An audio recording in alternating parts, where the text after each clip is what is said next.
હવે તો આપણે આ ડોમ ને આ બધી વ્યવસ્થા થઈ, અહીંયા નીચે બ્લોક પથરાણા હરખું થયું. ઈસુ બાપુ વખતે હું અહીંયા આવતો ત્યારે પણ સાહેબ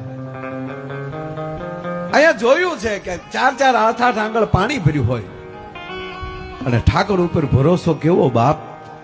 આલી ઈસુ બાપુના મોઢામાંથી શબ્દ નીકળે કે બેહી જાઓ અને એક વ્યક્તિ એમ કહેવાય કે ઊભી ન હોય.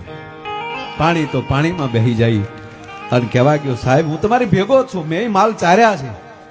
આ ઠાકરની દયાથી છેલ્લા 40 વર્ષમાં એવું નથી લાગતું ઠાકરે આપણને ખૂબ આપી દીધું ભલામણ.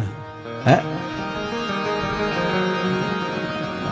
આ સમાજના બધા હોને મઢેલા જોવા મળે.